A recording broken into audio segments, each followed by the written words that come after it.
with us today for our virtual plant clinic. He's going to be covering fall vegetables. It's hard to believe we are at that time of the year, but here we are. So looking forward to today's class. I hope you brought your questions with you because David's going to be taking, he's got plenty of time to take questions for everybody today. Quick reminders, if you are with us via Zoom, we can't hear you because it's a webinar format. So if you have questions, type them into the Q&A box, and I'll be taking those and giving them to David at points throughout the class. If you are on Facebook, just follow us via live stream. I am monitoring the comments, so I can give any questions to David if you type those into the comments. And if you have any issues, just let me know. And David, I'm going to go ahead and turn the class over to you. Thanks for being with us today. All right, thanks, Sally. Good to see everybody. And you're probably wondering why I decided to talk about fall vegetables when it's mid-August with a heat index of 107 degrees.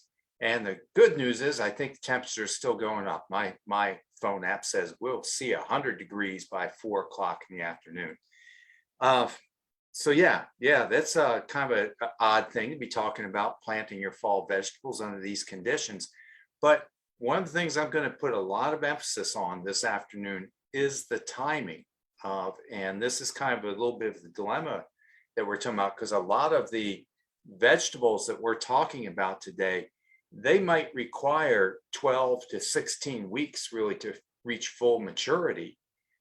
And so what we're doing is we're thinking about now so that we'll have things that we can harvest, you know, as we get into this kind of October, November, December time period. And it's always tricky here. Again, that's the thing where we're taking plants that really want a long, cool growing season, and we're trying to squeeze them in to a short, little bit of an unknown kind of a season. So there's always a little bit of a gamble with this. Said there's no guarantees in life, and there are certainly no guarantees in gardening, as we have all those kind of variables. So that's what I'm talking about today. But again, you know, I like to have this as a conversation. Feel free to ask questions or comments, share experiences, anything that you have, whether it's with vegetables or a different topic. So it's kind of moving forward from there a little bit when I talk about fall vegetables, or frequently you'll hear me saying cool season vegetables. So these are plants where I say their happy place is about 50 to 70 degrees. And this is where, you know, we're living it right now, because it's like, I've got a plant that's happy at 50 to 70 degrees, yet they're talking about 100 degrees out there today. Also, we've got that is these plants are going to need, most of them, like I said, like 12 to 16 weeks. This is going to be a little variable to develop. So now is the time on the calendar where we want to get started, kind of this mid-August to early September time period is a good time as far as the calendar goes. But we have to exercise our judgment, right? When it's 100 degrees out there today, I'm not out planting stuff necessarily today, but I'm looking forward to next week when they're saying temperatures might be dropping back down into the 80s or something. So a little bit of this is, you know, we got to kind of play this out and make some judgments on exactly when to start. It's also going to be influenced a little bit about what we're growing, specific crops are in there.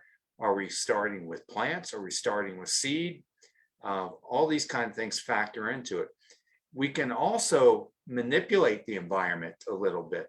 If high temperatures are the problem that we're facing, we can literally use umbrellas and shade cloth, or maybe we are growing in pots and containers where we can place them in part shade now to kind of try to cool things down, and then move them back out as we get later in this season. So we've got all those kind of options that are ahead of us. What will happen? A lot of the plants that we're talking about today, we're eating the foliage on it. We might be eating things like, you know, kale, Swiss chard, cabbage, lettuce. We're literally consuming the greens. We might be looking at plants like broccoli, cauliflower, where we're actually eating the flower buds that are on there. So we generally want to eat the vegetative parts, or we just want to eat the flowering parts before they start to mature. But when we get high temperatures, when it gets hot, frequently the plant responds by what we refer to as bolting, where it triggers a flowering response. And suddenly, once it starts going to its flowering stage, it's not producing the foliage, or it gets tough, it gets bitter, and it's not as tasty. Probably no better example of that than cilantro. Cilantro, it's a cool weather plant thriving in that 50-70 degree kind of temperature range.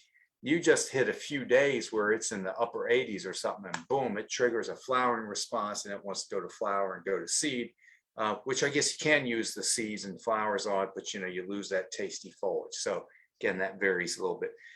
So with that kind of a little bit of an introduction, I'm going to go through a couple pictures of some things that I just did on my back deck last fall that I think kind of illustrates some of the options and techniques and things that we can do to make all this happen. Right. So what you're looking at, first of all, one of the decisions that we're going to make is this something we're going to go directly from seed, which you can see lettuce is a good example of that. So this, you can see that's a salad mix. I think I brought one of these in for just show and tell. No, I didn't. But what happened is this is just a package of seeds, kind of like similar to what I'm showing here, scattered them into a window box. And because I'm just eating the greens and I'm trying to get them when they're small and tender, something like this, I can go from seed to harvest in as quickly as probably 6 weeks on that. So some of these greens like that is something you might do a succession of seeding on. You might not start right now when it's 100 degrees out, but maybe I wait till next week or the following week and I plant some, then I wait a couple weeks, I plant some more, I wait a couple weeks, I plant some more. And you can do a succession of planting, and these have a relatively quick turnaround time. So those are good plants that you might actually want to be able to just what I call direct seed. You buy packaged seed, put it in the ground or in the pots and kind of move from there. All right, trying my little, sorry, they're having a little trouble with my forward button. So here I'm talking about what are transplants. In this case, a grower, a commercial grower, has already started these plants. And you're actually purchasing them in little packets, like I brought in here to show you. The advantage on this is what you're really doing is you're buying time. So I'm buying seedlings that are already 4 to 6 weeks old, so I can get a big head start on this whole process. That will get us out of a lot of situations on growing things that either we're getting late in the season or we just want to get a head start of things and speed the process up, or maybe we just need a small quantity. So that's always an option. And this can be done in the ground or it can be in pots and containers, which you see the Swiss chard in, that's growing in an earth box. I've been growing an earth box now for 7, maybe going on 8 years. It's just a system that works well for me. Down in the bottom of that container, there's a little bit of 2-inch space that will hold water. So there's a reservoir of water in there. And as I've been very clear about, I am not good at taking care of things and that need constant care and attention and watering. So something like this, when it's really hot, like it's been the past couple weeks, I do have to go and water and fill these pots on a daily basis. But if it cools down, sometimes I can get by with once every second or third day. So it's just a way to make it easy to grow. And these are also on wheels and rollers, so I can move it around. It's a little bit of an investment getting set up, but once we get going, like I said, I've had mine for 7 years, going on 8 years, and they're still doing just great. But these are all examples of some of the cool season greens that we can talk about. So things like lettuce, Swiss chard, kale, spinach. A lot of these have a shorter growing season, so they can actually do quite well either direct from seed, or you can actually just get the little transplants that are in there. So these are some of the easiest things and most reliable things that you can grow in terms of fall vegetables or cool season vegetables. Like I said, and you can get started really basically almost any time now, or like I said, next week if things cool down, and you can continue planting right even through September. And as it gets cold, even when you start hitting frost in October and November, they'll tolerate that. Now, also in this realm of what I'm calling fall vegetables or cool season vegetables, these are in the background. You can't see, there's an earth box here that is now growing broccoli. There's an earth box here that is now growing Brussels sprouts, and then just a large pot here that is growing cabbage. So these are all cool season vegetables. Again, they like those same cold conditions, but they have a longer growing season. It takes longer for these plants to actually form a dense head or a flower.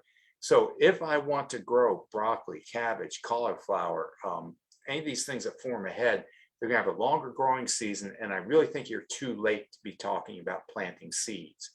In this case, we're really talking about coming in and buying these transplants, buying these little immature plants, which, by the way, we just got our first delivery today. And so these are where you're, again, getting that 6 week or so, 8 week head start, so we can actually get a crop into maturity before the end of the year. Again, this can be done in the ground or in containers. So here we go. This is this picture on my left. I can never tell if that's your left or right, but this is from Thanksgiving, November 26th. I was so proud of myself. You know, I actually took care of these plants, kept them watered, kept them nurtured, kept the bugs off of them. And this was a little bit early, but I was determined I was going to put some homegrown vegetables out for Thanksgiving dinner. So there it is. It's the Brussels sprouts. This was called it's a purple cutting broccoli or sprouting broccoli. It doesn't develop quite as large a head, but you know, you can cut it, sends up a lot of side shoots. You cut that, comes up with some side shoots there. Quite honestly, the cabbage, as you can see, didn't really get to the point where it's forming that really full dense head, but I wanted it anyway, just because it was from my back deck, and cut that, and also thinning out the parts are there. And of course, the Brussels sprouts, this I'm showing the mature sprout stalk on there, that was still with me on March 1. So these I even overwintered. I put a little bit of a frost cloth over them at times and was able to get them all the way. So I was harvesting these vegetables starting on Thanksgiving and continuing all the way to the 1st of March. So this is, it was a ton of fun. It's rewarding. I'm trying to get you encouraged to do that and give it a try. But like I said, it's kind of tricky. A lot of it depends on the weather. I got lucky. Last year, we hit really hot, dry weather in the first 2 weeks of September. So during that time, I was sort of like this, oh my God, experience. I got my little plants out there and I know I want to record all this. So in desperation, one hot day, I wasn't prepared like that. I went out and got that thing from the windshield, you know, we have in our cars to keep the cars cool on the interior. Well, I was more concerned about my vegetables than the car. So essentially, I run out to the car, I get that little windshield cover, and for 2 weeks was growing mine under that shade, kind of under the shade of that little windshield cover, kept the heat off of them. By then I was lucky, it cooled back down a little bit by late September, and there I was going, kind of had a pretty good success with that. So there's just a couple little things that had kind of worked for me to share along the way. Now, the other thing, in attention to getting the right schedule and getting the right plants in the ground and going, which is most critical, you can do this in the ground or you can do it in pots. I was going to say, you don't need a lot of space, or you can go for it on a big scale, totally up to you. Most of these plants, though, are in what's called the cabbage family. And one of the things that you kind of need to be prepared to deal with the mustard or the cabbage family, which includes cabbage, broccoli, Brussels sprouts, you know, a whole lot of these plants, is they are very susceptible to what's called the cabbage worm.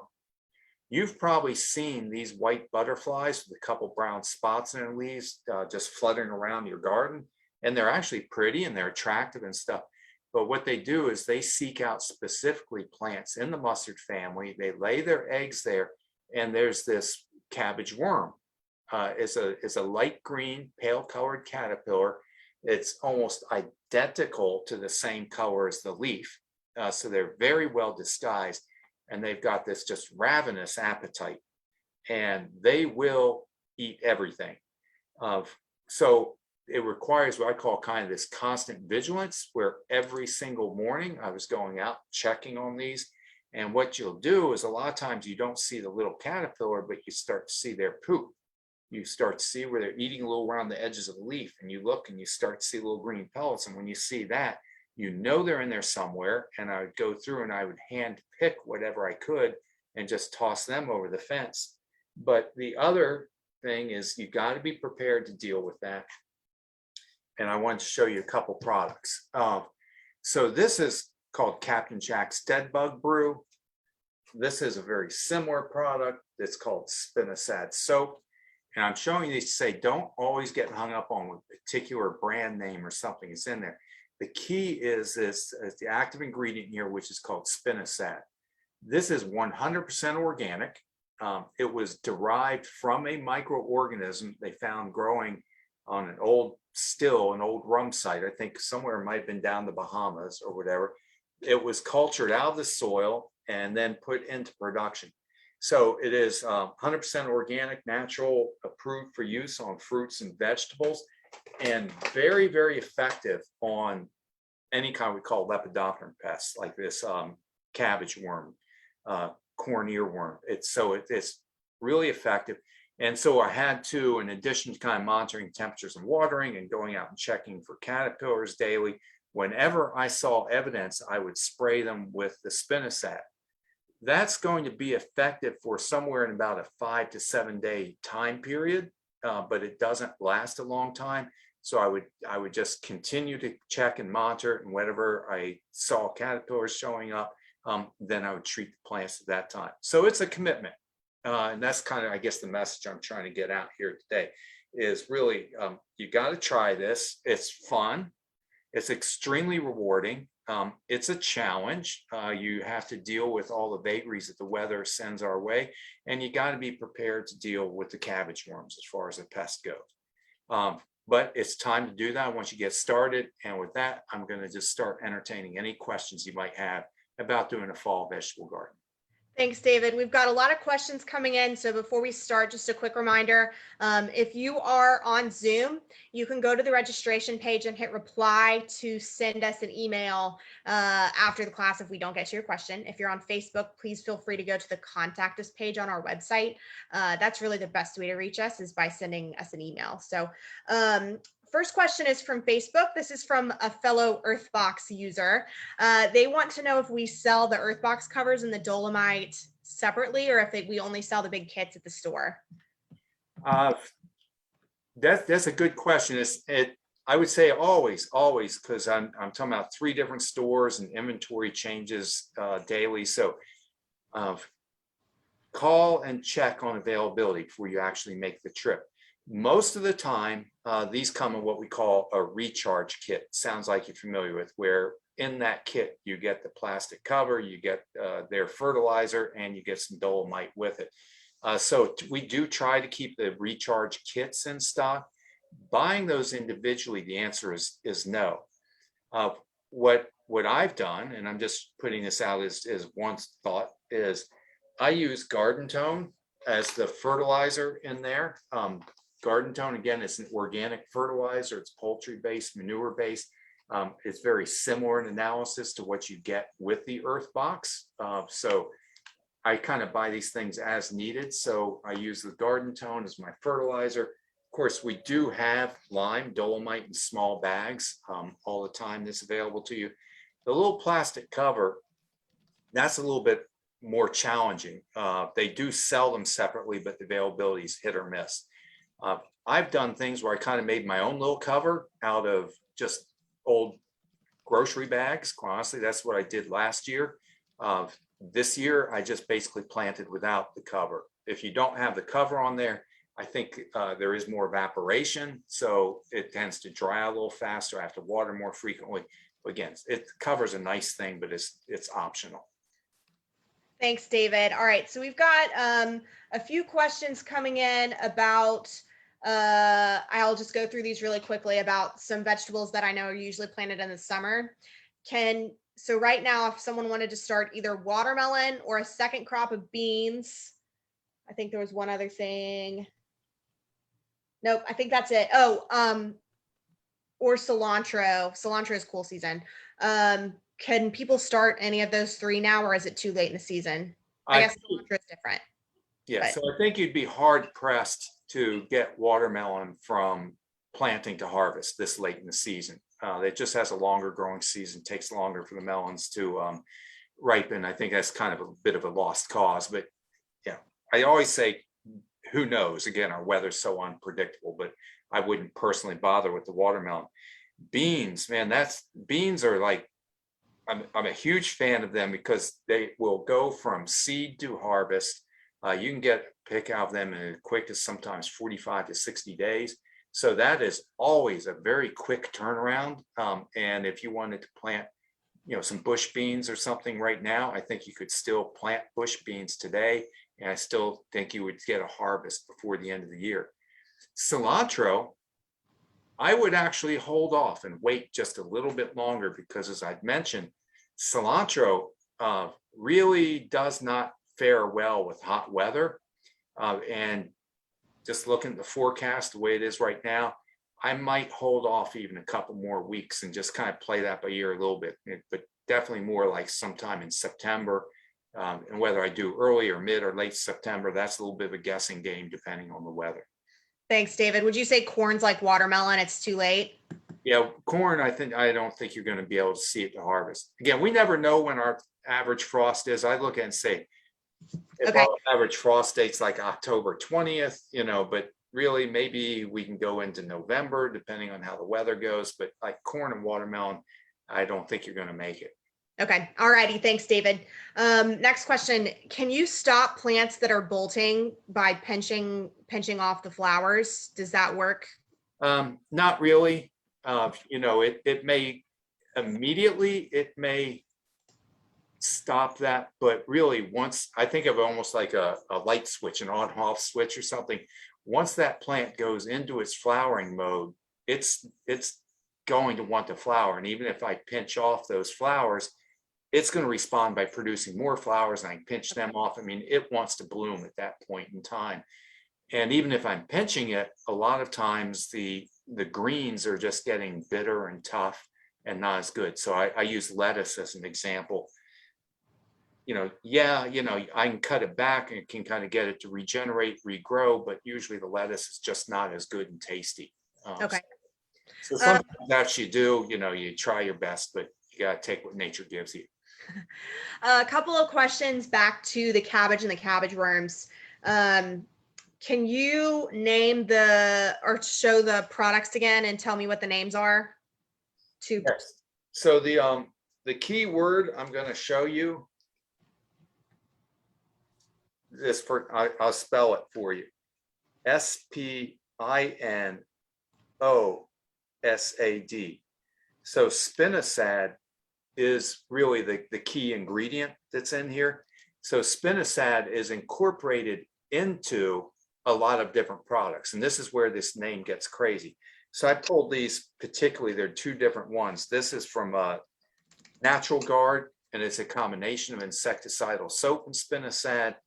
This one is called Captain Jack's Dead Bug Brew, which also has spinosad.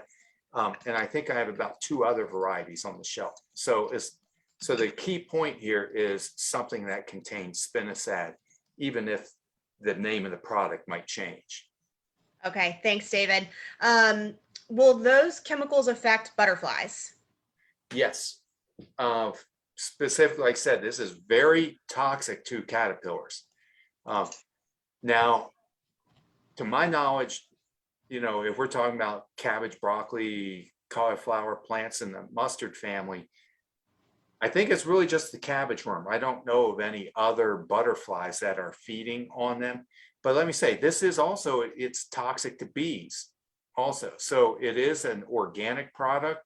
It's harmless to people and pets. It's got about 5-day, maybe 7-day residual life.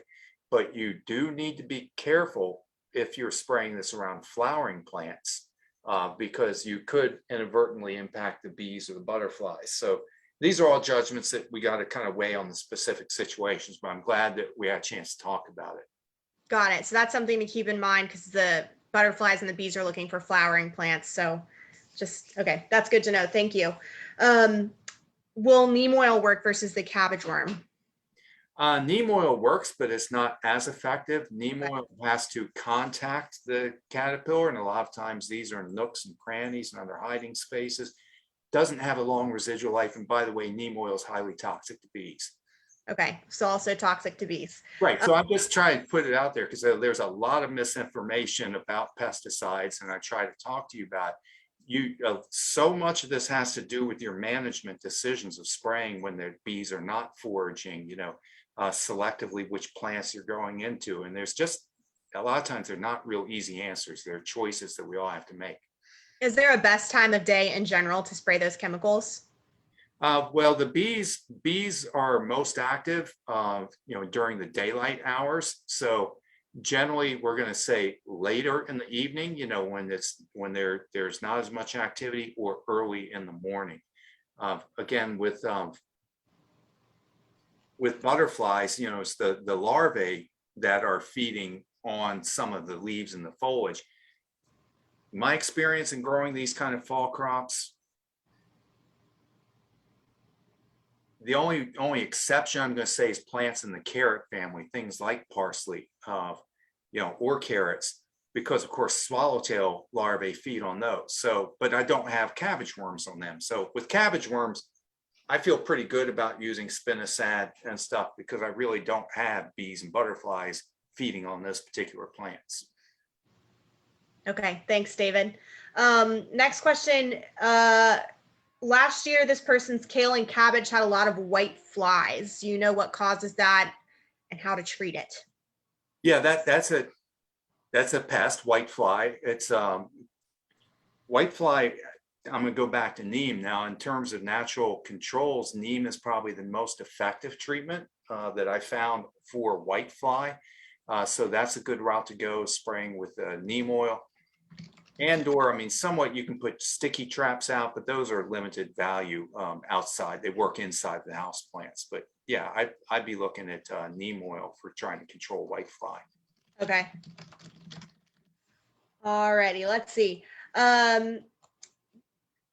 Do you have a favorite book or a website where people can go get more information on the times for planting, like correct timing for planting vegetables in our region or seeds?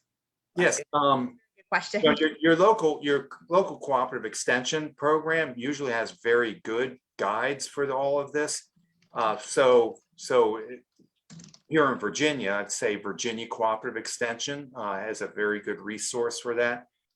If you're a Maryland viewer, University of Maryland will have them. Also, I will share one of, see if I have some of their seeds here. One of the seed companies, one of the seed vendors that we work with is called Botanical Interests. They have, I should have brought it in with me. They've got really great resources on what does best from direct seed, what grows better from transplants, planting dates. So I, a lot of times, go for this as a more generic. It's not quite as specific, date specific, but Botanical Interest. I'm trying to remember their website. It's a little hard to find buried in there. I think they've got what they call an education button as one of their toggles. And I will go to them, and that's a very, very good resource also with seed starting and transplants. Okay, thanks, David. Next question is about transplants. Can I keep the small plants under the grow light in my basement until the temperature outside is cooler? Absolutely, you can do that. And that's probably a good measure to take. So if, for example, you were to come in today and it's 100 degrees out, but I want to get my plants because I want to get, while the selection's good, I see what I want, yeah, take them home, keep them out of direct sun, put them in a garage. But if you're in a garage or basement, then I don't want to be light deprived. So keep them inside, air conditioned environment. Under lights is a very good way to hold them, or just even in the shade until you're ready to actually plant them. Okay, thanks, David. Next question is an interesting one. This person is from India, and they have cilantro there that grows year round and in hot weather. Have you heard of hot weather cilantro seeds or anything that's heat tolerant, or do we carry anything like that at the store for cilantro lovers? I have heard of it, and I'd want to double check myself. Because when I just picking up these little seed packets, I did see seeds for a type of cilantro that I'm not familiar with, but it was a different type of cilantro, I think, that might be what you're looking for. So I've heard of it, but never seen it. So we just have to look into that more. Again, send me an email and I'm happy to check our seed racks to see if I've got something in it. Never Definitely. met plants that do that. Not plants, but seeds, maybe. Okay. All right. Thanks, David.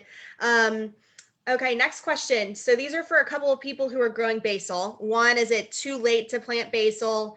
And two, we have someone whose basil is getting tough before it starts flowering and bitter. Do you have any thoughts on people who are growing basil right now? Yeah. Now, of course, Plants.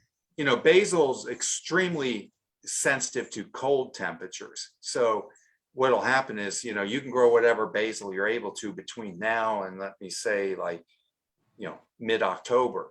So it's got a short season, but you can do it because basil, we don't have to wait for it to mature or something like that. I mean, you can kind of harvest it as you go along. Also, when we get to that October time period, you can bring it indoors or something like that to extend your opportunity. So I would say, yes, if you wanted to plant some basil seed, you still have time to get a harvest out of it. It's not going to be huge. It's not going to be abundant, but because you're kind of coming up against the deadline, but you could still get enough to use and enjoy it. As far as it getting tough, that might have a little bit to do with what variety you're growing. They do vary a little bit just on the specifics of the varieties. A lot of people like the sweet basil or Genovese basil because it does have tender foliage and it's wonderful flavor. I don't grow that particular one as much because we have disease problems with it. But basil likes to be kept out of really intense heat. Likes to be stay moist. So if it's like a morning sun, a little bit of shade in the afternoon, keep it moist. You can do that. And like I said, there's pros and cons, but the sweet basil or Genovese basil, I've never had problems with tough leaves on that, but some of the other varieties it could be. Okay, thanks, David. All right, here's a question, and I'm actually going to elaborate a little bit on this. So this person is asking, they're planning to plant in some existing containers that they have. So they want to know what they should be incorporating into the soil to refresh it. So do you have any tips for anybody if they're planting in containers or possibly in the ground about some stuff to add into the soil, if there's anything they should be mixing in when they're planting? I do. I'm glad you asked the question because I thought about this, but just kept it on my slideshow because I'm a #1 fan of bumper crop. Bumper crop, again, it's 100% organic, certified, Organic Material Review Institute. But what I've had really good success with it is they take about, I think it's 6 or 7 different types of compost and mix it together. So it's got like earthworm castings, composted seashells in there. They've already added a little bit of lime, composted forest products, some composted manure. So they're taking about 7 different types of compost, mixing it together into one bag. And it's also supplemented mycorrhizae and stuff. So every time I plant, whether I'm in the ground or in pots, that's what I use to refurbish the soil. So for example, right now, my cucumbers are like they're on their last gasp of breath. Those are coming out. And then I will pull those plants out, your pot set a little bit, and then I'll put another 2, 3, 4 inches or so bumper crop in there, stir that in with the old existing soil. I don't throw anything away, stir that in, and then I'm ready to replant. I've had such good success with that over the years that I also do that with almost everything I plant outside, just directly in the ground as well. So there's a lot of different things out there, but that's one that has worked really well for me, and I'm just #1 fan of it. Thanks, David. Okay, next question is about BT and cabbage worms. Is that effective against cabbage worms, or is that harmful to humans or pollinators? Do you have any information on that? Oh, yes. BT works very well. BT was kind of the standard treatment for decades. The biggest reason why I've kind of switched over and I've said starting to use Spinosad is BT. It's a bacteria. It's harmless to people, pets. It's very specific. A nice thing, it's specific to caterpillars. So it's harmless to other insects. There's a lot of really good things to say about BT, and it's still available. We still have it. We still sell it. The big difference is BT is a bacteria. And once you spray it on the plants, once it gets out and it's exposed to the sunlight, the ultraviolet sunlight kills the bacteria. So you get maybe a 24-hour residual effect with BT. So if I was out to spray my plants for BT one day and caterpillars hatched out the following day, I have to repeat spray. So that's why I prefer the Spinosad, because it gives a little bit longer residual life.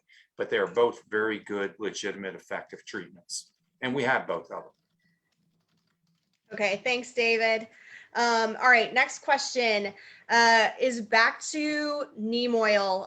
So if you're spraying, or really probably any product, if you're spraying these products on the plants, is there any concern about ending up like consuming those products? How does that work? So there's always going to be concern, yes. But one is, I'd say they have basically no toxicity to people, whether we're talking about BT, Neem, whatever, they just pass right through our gut system. Don't really have problems with that.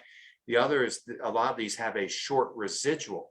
Now you will always, talking about pesticides, read and follow the label instructions. So if they give you on there a wait time, like you can harvest and eat the next day, or wait 3 days or wait 5 days, if there's precautions, we're always going to follow that. But also, like I said, so they're very low toxicity or low risk with it, have a short residual period, and you can always easily wash them off. Okay, thanks, David. All right, next question. This person has chives and thyme growing on their patio. Is there any way to overwinter those plants? Oh, those are both winter hardy plants. They should survive the winter time. If they die out, it's probably because they got too dry, not because they got too cold. Now, in the winter time, of course, we expect to get rain, sleet, snow, that kind of thing. But keep in mind, these are in pots. They're above ground. They have a smaller volume of soil. They're more exposed to the environmental conditions. So if we get in a situation where that, we've been through a dry spell, if that soil is getting really dried out, you can get winter desiccation. And most of the time when we see winter kill, it's because they dried out, not because they froze out. So you can always put them a little bit of a sheltered spot to kind of keep them out of the wind, and that might help protect them from extreme temperatures. But the others, keep an eye on watering. But those are plants that should overwinter for you. Excellent. All right, next two questions, both about vegetables that we usually grow in the summer. Is it too late to plant zucchini, and is it too late to plant cucumbers? You're cutting it really close on both of those. That's like, again, this little bit of a gamble. They grow quickly, they produce quickly. We're still got plenty of warm weather ahead. It's just trying to predict, are we going to get an early winter, is a late winter? I'd say, if you really like those plants and you got the space and everything, go for it. But it's 50-50 odds, I would say. Okay. That's not much helpful, but yeah. 50-50 chance is better than none, but it might be a little risky. All right. I think might come on a little faster than zucchini, but you might get a harvest before the freeze comes. Okay. All right. Sounds good. All right. Next question is back to the discussion about regions and what to plant when. Do you know what region you all are in, if someone wants to look it up? Or is it zones, or is it more detailed than that? Yeah, it's based on zones, because all these things, what they'll do is it's based on your average first killing frost or last killing frost in spring and first killing frost in fall. So these dates are all kind of based on what your frost date is, and that varies from location to location. So where I am right here in Fairfax County, we're literally on the border between what they call zones 6A and 7B. So if you are in the western part of the county, you'd probably be, in zone 6. If you're down kind of like down Mount Vernon, Alexandria, you're going to be zone 7. So we're right on that border between 6 and 7. And these dates are averages. So every year is different. And you can we do things to manipulate the environment. So again, I mentioned, like, I had these fall vegetables going last year. I put frost cloth over them to extend my growing season, and I was harvesting stuff into March. Yeah, that's pretty cool. You want to base it on your average frost date, and like I said, you could be 6 or 7 year around here. If you're tuning in, I know we got some people who are watching, they're up in New York, and I don't even know what your zones are there. All right, thanks, David. Last question actually that we have for now is, this person's basil started losing their healthy green color. They're turning brown. Yeah. So this is like, again, this is no way to diagnose things, but there is a very widespread and common disease called Basil Downy mildew. It stopped my basil growing. Yeah, my basil got it this year. It's a really aggressive, persistent, hard to manage disease.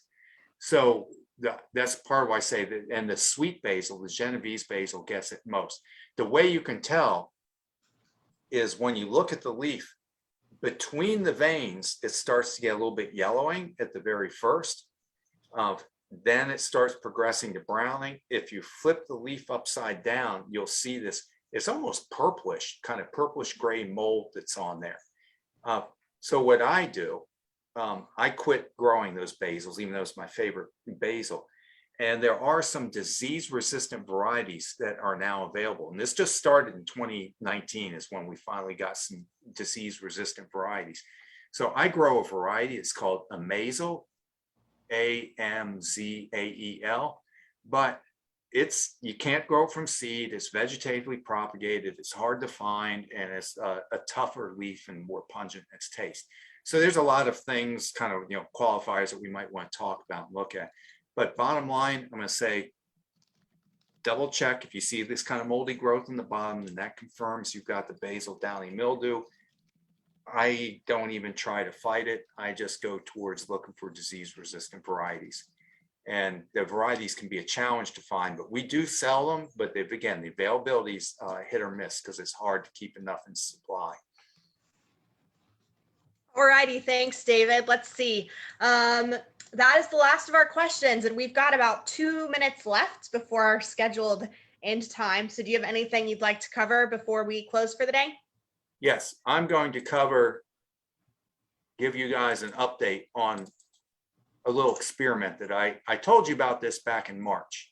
And this is my thing with all this. I was talking to Sally beforehand. We're not trying to feed the whole family, and thank goodness our sustenance doesn't rely on. We're having fun.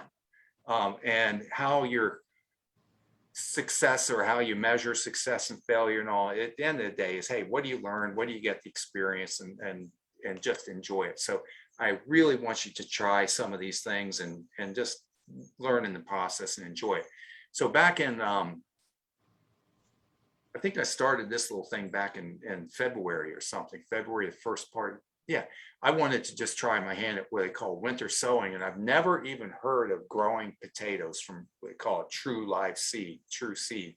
So when I saw this, it's like, okay, got to try it.